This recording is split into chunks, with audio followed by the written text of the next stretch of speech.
Ananya Singh, who grew up in the streets of Balia district of Uttar Pradesh, was different from other children since childhood. While her friends were busy with doll houses, she was lost in the world of books and computers. Father Ramesh Singh was a teacher in a government school and mother Sunita Devi was a housewife. There was not much money, but there was never a dearth of books and hard work in the house. Father often used to say, "Daughter, knowledge is the biggest asset. No one can steal it." People of the village used to laugh and taunt her that being a girl, she is studying so much. After marriage, all the books will remain in the cupboard. Ananya used to smile and reply, "Will I get married or not? This is a matter for later. But studies are the first step towards my dreams." Slowly her dreams started taking shape. Going abroad and working in a big tech company was Ananya's biggest struggle. English and confidence. She used to speak in a Desi accent, which was often mocked in college. Many times friends said that you will go to America. People there will laugh after hearing about your accident. These taunts did not break her but made her stronger. She would stand in front of the mirror at night and practice speaking. "Hello, my name is Anya Singh. I am a software engineer." Coding was her life. The internet on the old second-hand laptop would get disconnected again and again. But she would still keep writing code. Sometimes her father would peek into the room and say, "Son, your eyes will get tired. Take some rest." Quote. Ananya would smile and reply, "Papa, if I stop now, my dream will remain incomplete." She gave many interviews. She was rejected many times. But she did not give up. Her confidence grew stronger with every failure. One day she received a mail on her email. "Congratulations. You have been shortlisted for the final interview with Skytech Global New York." Reading this, tears came to her eyes. She ran and hugged her mother and said, "Mummy, my dream is going to come true." There was pride in her father's eyes. He said, "Son, now you will become the identity of not just our village but the whole of India." Preparations for visa, passport and ticket began.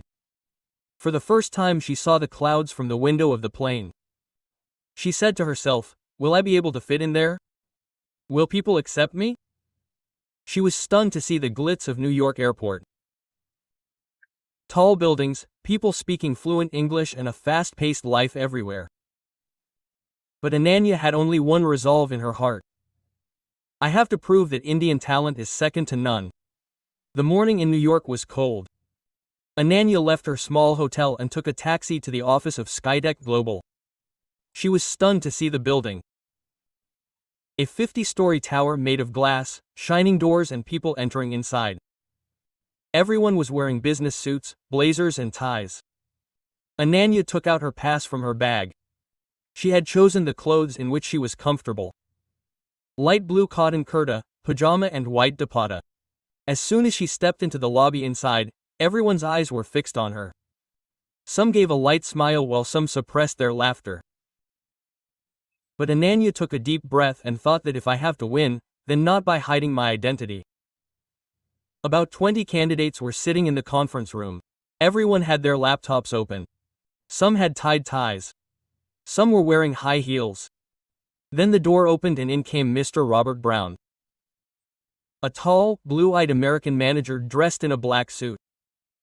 Behind him were 2-3 other board members. As soon as his eyes fell on Ananya, a sarcastic smile appeared on his lips. He said in a loud voice, "Hey Indian girl, what is your work? Are you here for a job or for a cultural show?" Quote. The whole hall echoed with laughter. A candidate whispered to the person next to her, "She looks like she is here to cook. Not a code." Quote. Ananya's heart was deeply hurt. But she did not let tears come. She thought within herself, "Today I have to answer the laughter with clapping." The interview began. Mr. Brown was asking questions to the candidates one by one. Marketing plan from some, technical idea from some. When Ananya's turn came, he said tauntingly, "Okay, Miss India, let's see if you can prove yourself." Has a coding challenge? The question on the screen read. Design an algorithm to manage millions of financial transactions in real time with zero data loss. The room was abuzz. The other candidates started typing. Ananya closed her eyes, took a deep breath and started sketching on the notebook. People started laughing again. Look, she is writing in the notebook, leaving the laptop. But she knew that the solution would come from there. After 20 minutes she ran the code. The result came on the screen: 100% success, 0 data loss, time efficiency, 98%. The whole hall became silent. Then slowly the applause started. Mr. Brown's face tightened. He said through clenched teeth, "This is impressive." Ananya's code was successful, but Mr. Brown was not ready to accept it. He said coding is fine, but leadership needs more. Can you present your idea to the board? Ananya took a deep breath. Of course, sir. She started making a data flow diagram on the whiteboard. She explained in clear words how parallel processing can be done by dividing each transaction into blocks, how backup servers will result in 0 data loss, and how security-less will protect against cyber attacks. Her English accent was desi, but her words had substance. The board members started taking notes among themselves. A female director smiled and said, "This is brilliant." She simplified a complex system beautifully. The room echoed with applause. The same people who were laughing a while ago were now praising her. Mr. Brown was now restless. He tried to make the final attack. He said, "Suppose you are leading a global team. Half of them don't even speak English fluently. How do you manage?" This question was a direct taunt on his accent and language. Ananya smiled and said, "Sir, technology is a universal language. If my team can write the same code, we can communicate through our work. Leadership is not about accent, it's about wit." Quote. Hearing this, the entire board burst into applause. A director stood up and said, "She is not just an employee material, she is a leader." Quote. Mr. Brown remained silent. A look of defeat was clearly visible on his face. In the final round, the company's chairman himself came. He said, "Miss Anya Sinha, we are honored to have you. Not only are you hired, but we want you to lead our Asia project."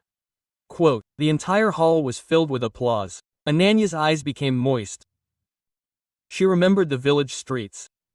Mother's affection and father's voice. Hard work never goes in vain. Mr. Brown slowly came to her and said, "I apologize. I underestimated you." Quote. Ananya smiled and said, "Sir, never judge talent by accent and clothes. Skills have no nationality and dreams have no boundaries." That day a new story was written in Skytech Global. The girl who turned laughter into respect. When Ananya returned to India and told this news to her parents, their eyes reflected pride and happiness. Now she had become not just a job but an inspiration for every Indian girl who was once underestimated. This story teaches us that real identity is not made by clothes or accent, but by ability. The real victory is not to tolerate insults and remain silent, but to respond with hard work. And most importantly, talent needs no accent.